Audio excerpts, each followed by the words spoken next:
This is a spoiler warning. If you've not yet eaten some light, then go and eat some light, then come back here. This is The Fan Show.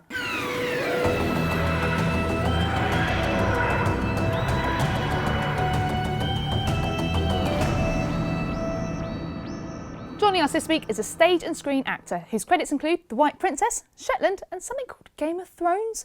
She joins Doctor Who to play the brave Kar. It's Rebecca Benson. Well, thank you so much for joining us on the show. Thank you for having me. You're very welcome. And can I just say, I'm enjoying your shoes. I'll just show you at home.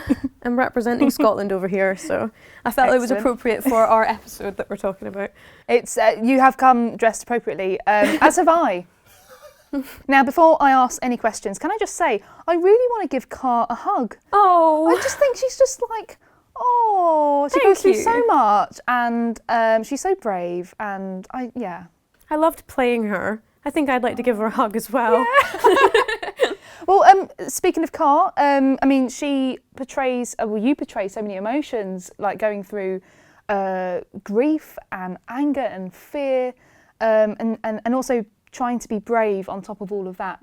What was it like to play Kar?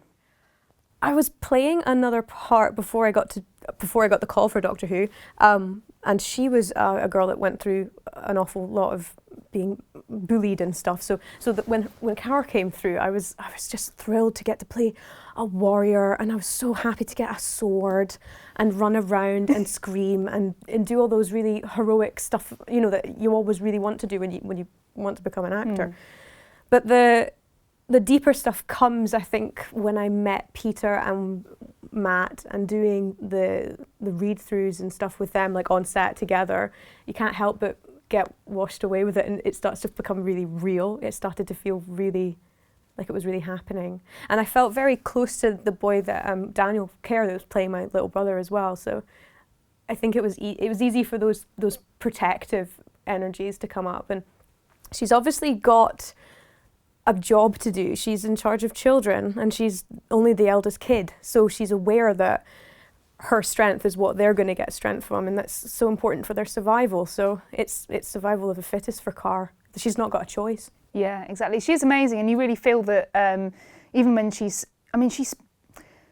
faces off against the Doctor quite a lot, which is quite a big deal, because the Doctor strolls in and he goes, well, I know what's best for you, and she really stands up for herself, which is great. And she's so strong, as well, so lovely. When I first did one of those scenes, actually, when I was sort of standing up and was like face to face, sort of telling Peter what I thought and what we should do and what I thought of him, I did have a moment where I was like, oh my God, I'm in Doctor Who right now, and I'm shouting at the Doctor, and this is so awesome.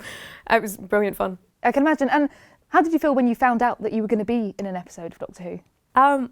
It was super informal. I was working and we were doing like a night shoot or something. It was like evening, and we were in the car with a bunch of actors all dressed up in Tudor costumes and stuff. So I was having a great time anyway, but I was so aware that I had done a Doctor Who meeting, and I was so aware of hoping to find out that, you know, they'd said that they were quite interested and they were just waiting to hear and things. I just got a text message from my agent that was like, you did it! You've got Doctor Who!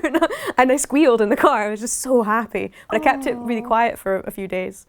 Sort of told one person at a time, and I didn't tell my parents at all. Did you not? No. We were, well, they came to visit. My little brother lives in Cardiff, and I was filming Doctor Who at the time, and I'd been filming around Cardiff with the other show that I've been doing, so I just pretended I had some pickups to do for the show before, and I was like, oh yeah, no, it's really awful, like, oh God, I don't know when I'm going to be free and stuff, but whilst we're in Cardiff, why don't we all go to the Doctor Who experience?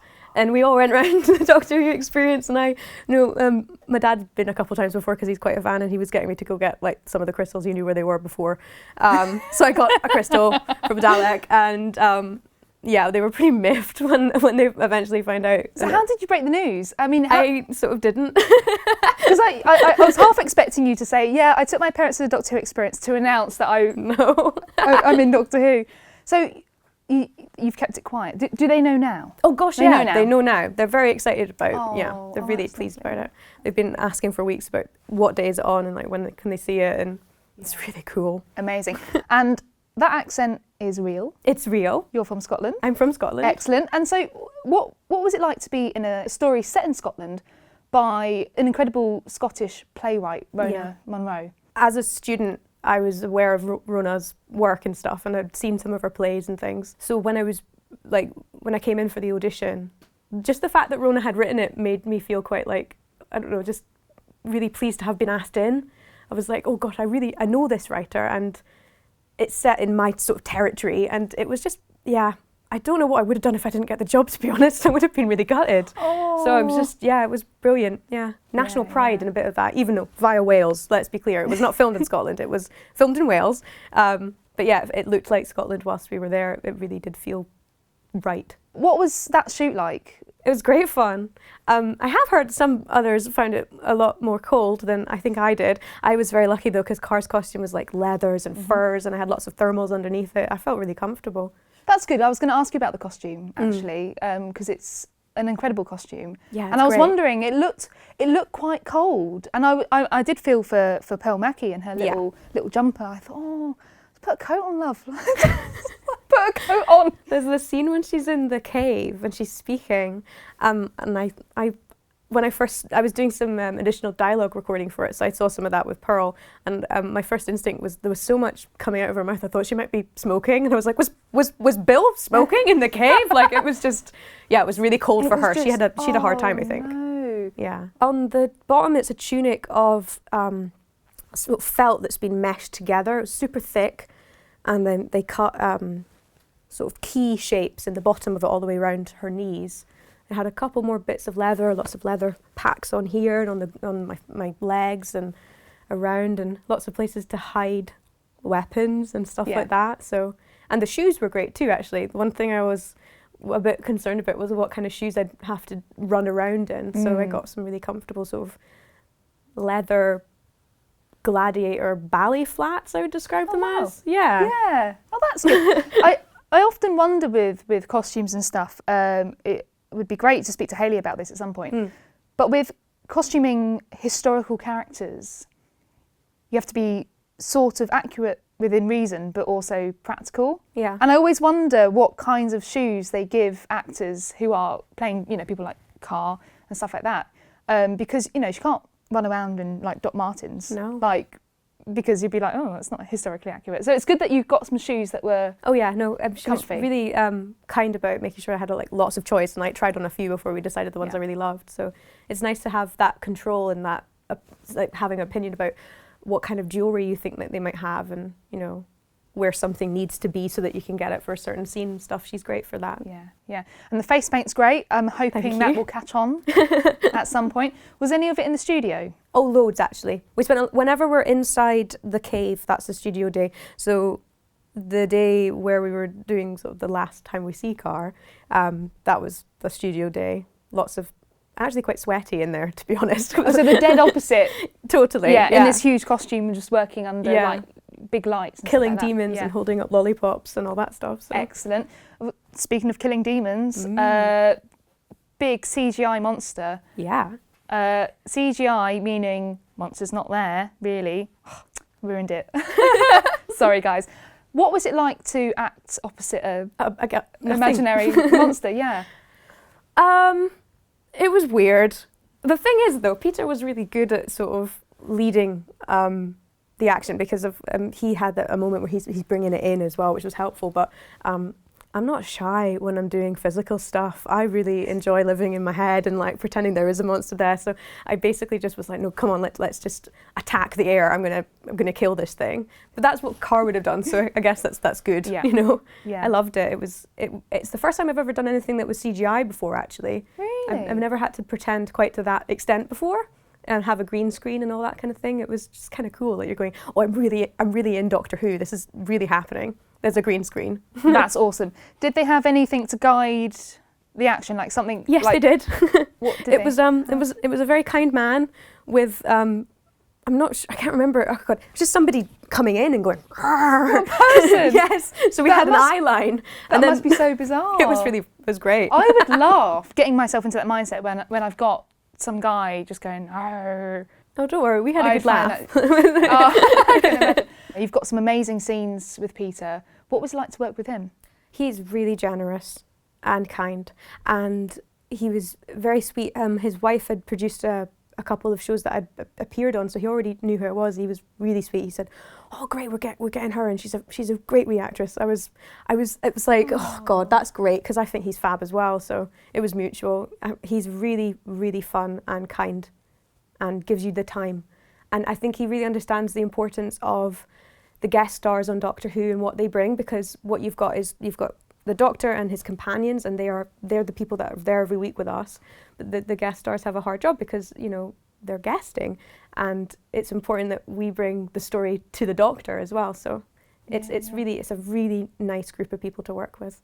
And whilst we're on that subject, I just want to make it clear, I'm a massive fan of Pearl. I think she's great fun as well. She's like my favourite companion, I think. I would say so, yeah.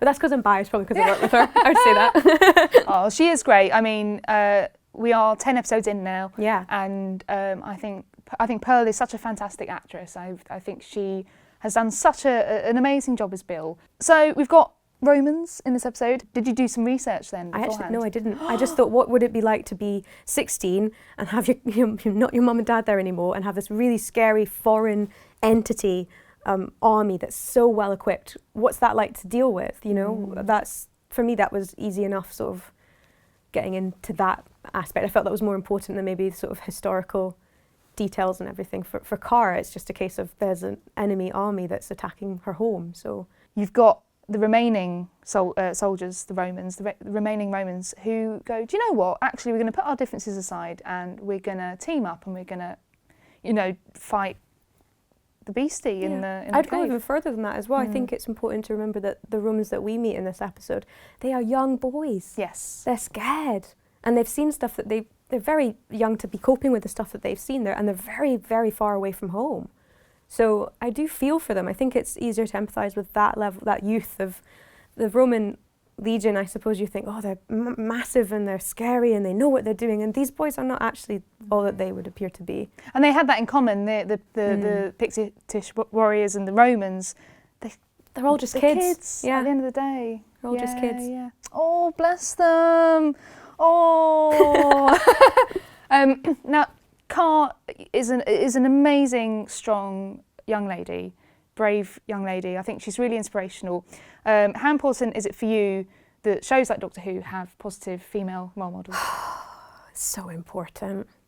It's really important to have representation for little girls to feel like they can do something better or do something more or do something bigger.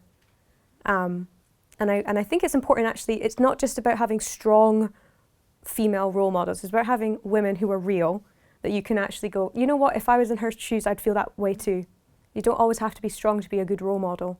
We've had some incredible hairstyles throughout Series 10. We have, yes. Including Kar. It's got quite an interesting style going on. Can you talk us through that? She's got quite a bonnet.